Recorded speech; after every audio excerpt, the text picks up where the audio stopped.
Bueno, Juan Maragall nos acompaña. Bienvenido, Juan. Juan fue director de Educación de la Gobernación del Estado Miranda hasta hace muy poco tiempo. Bueno, hubo un cambio de administración, como suele decirse en este caso, pero es bueno recapitular sobre muchas cosas que quedaron allí y también conversar, Juan, sobre algunas noticias que hemos visto de que se están desmontando algunas iniciativas que se tomaron en materia de educación en la Gobernación. ¿Qué tan cierto es todo esto? Bueno, muchas gracias, Carlos, por la invitación. Sí, hasta hace poco fui director de educación durante casi 9 años en la Gobernación de Miranda y nosotros estructuramos, digamos, todo un plan de trabajo para superar o mejorar los niveles de desempeño de los alumnos. Recuerda que lo que más defiende a una persona de la pobreza es su capacidad de comprender lo que lee, su capacidad de expresarse por escrito, sus habilidades matemáticas, su comprensión de la historia, su escala de valores, y son cosas que tú aprendes en la escuela. Nosotros orientamos toda la Dirección de Educación de Miranda hacia mejorar los niveles de desempeño de los alumnos y efectivamente logramos hacerlo. Después de 9 años nosotros encontramos el rendimiento en matemática en 5 puntos sobre 20. Imagínate. Y el de lenguaje en 7 puntos sobre 20. Y lo entregamos el de matemática en 10 puntos sobre 20 promedio, estamos hablando de casi 150.000 estudiantes, y el de lenguaje en 13.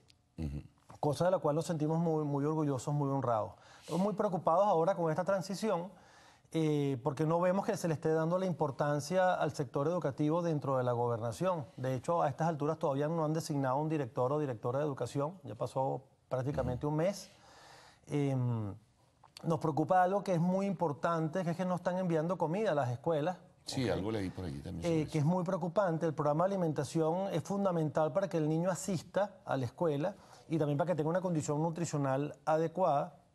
Desconocemos la razón por la cual se cesó el envío de comida a las escuelas y lo hemos estado denunciando porque nos preocupa mucho esta situación de los alumnos. Ahora, en ese sentido, no ha habido respuesta de la nueva administración del Estado Miranda frente a las críticas y observaciones que ustedes han hecho. No, hasta el momento no hemos escuchado ningún tipo de respuesta. Yo lo que he escuchado son respuestas fundamentalmente políticas, cuestionando la forma, el estilo y la manera como se hicieron las cosas. Eso se ha surgido por allí en algunas declaraciones, ¿no? Pero realmente son generalidades, porque yo creo que si algo se hizo de forma muy profesional, muy institucional en Miranda, fue la atención a la educación. Nosotros trabajamos de forma muy amplia. Por ejemplo, todo lo que tiene que ver con procesos de ingreso y ascenso en la carrera lo hicimos de forma pública, transparente. No tenías que tener la camisa de un color determinado para poder ingresar, ni tenías que venir de una universidad particular para poder ingresar. Todo se hacía por concursos, se seleccionaban a los mejores maestros, se ascendían a los mejores directores. Y yo creo que fue un esfuerzo que todo el Estado reconoce, ¿no? Por eso, algunas de las críticas que hemos escuchado realmente han sido generalidades, ¿no? Yo aprovecho este medio, digamos, para invitar, digamos, a los educadores de Miranda a que no se desanimen, ¿no? Porque al final, casi que más importante que lo que haga un gobernador o un director de educación, lo más importante es lo que hace una maestra en el aula con su niño, o lo más importante es lo que hace un director en su escuela, ¿no? Entonces aprovecho este medio para animarlos a seguir trabajando en función de la calidad de la educación, que es lo más importante para superar la pobreza, y que tú abordes tu escuela como tu espacio de construir el país que tú quieres, ¿no?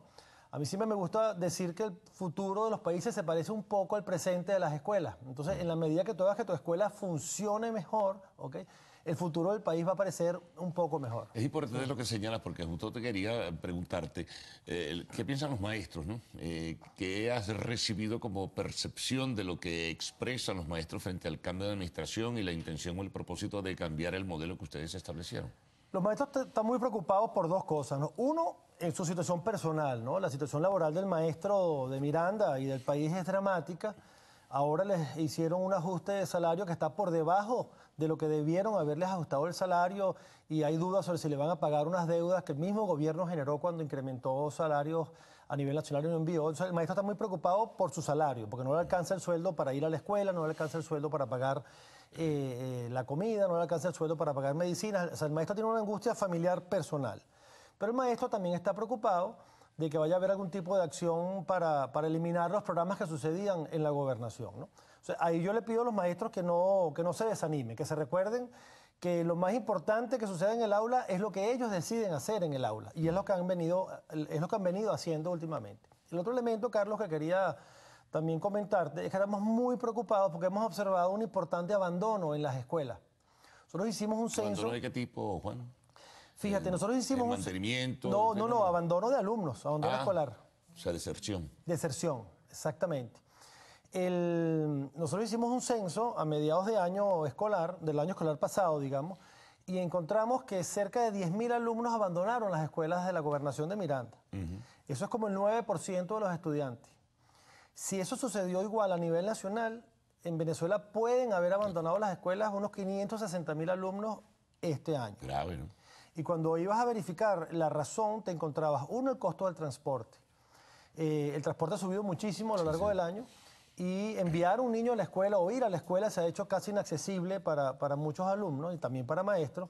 Tenemos un factor con el tema de alimentación y tenemos un tema de seguridad. Es increíble lo que se ha incrementado los problemas de inseguridad en las comunidades.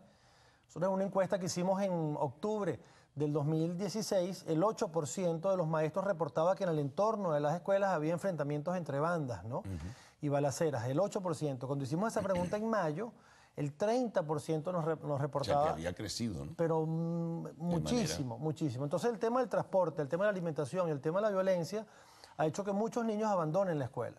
Ahora, ¿qué hacer frente a esa circunstancia? ¿Y qué debe hacer ahora, por cierto, la nueva administración de gobierno? Bueno, yo creo que tiene que centrarse en apoyar las escuelas, digamos. La gestión más importante de una gobernación es lo que puede hacer por la educación. Yo creo que el nuevo gobierno tiene que abocarse a reparar escuelas, a construir nuevas escuelas. Nosotros construimos 50 escuelas, pero hace falta construir por lo menos 50, 60 escuelas más en Miranda. Hay que construir esas escuelas. Hay que reparar las escuelas que actualmente tenemos. Hay que recuperar. Nosotros llegamos a tener 55 rutas de transporte escolar. ¿Okay? Además, creo que fue una solución muy sencilla, que yo no entiendo por qué el gobierno nacional no lo hace y el gobernador actual debería hacerlo. En vez de estar haciendo pasajes especiales para los estudiantes o carnets, porque siempre hay problemas con las líneas de transporte, porque después no les pagan el subsidio, etcétera, etcétera. Nosotros simplemente creamos rutas de transporte con autobuses color amarillo de estos escolares y solamente lo usan personas con uniforme escolar. Son autobuses para alumnos, digamos, ¿no? Y logramos transportar ¿Todavía están, por cierto? Bueno, nosotros teníamos 55 rutas de transporte que transportaban 8.000 estudiantes todos los días a las escuelas. Ahora con los problemas de repuesto, ya eso bajó. Creo que están operativas nada más unas 25 o 30. Eso habría que recuperar los 55 o inclusive incrementar. Bueno, como pregunta final, o más que pregunta, ¿habrá alguna exhortación particular a las nuevas autoridades del Estado Miranda frente al tema educación fundamentalmente? Sí, que no descuiden las escuelas, porque ahí se está construyendo el futuro del país. Que no piensen en lo político, sino en lo tangible, ¿no? En lo real. Claro, y que la política lo orienten en el mejoramiento de la calidad de la atención que le damos a nuestros niños, porque es donde realmente tú estás cambiando el país. Cuando tú haces que un niño tenga mejor desempeño escolar, es cuando tú realmente estás cambiando el país. Bueno, muchas gracias por toda esa información, Juan. Bueno, ya veremos, el tiempo dirá, y es un tiempo de corto plazo que nos podrá ubicar en el contexto de lo que puede estar pasando en la educación en Miranda. Así es. Muy amable. Bueno, una pausa. Al regreso, el retorno del noticiero con el segmento de arte y espectáculos en Lo Actual.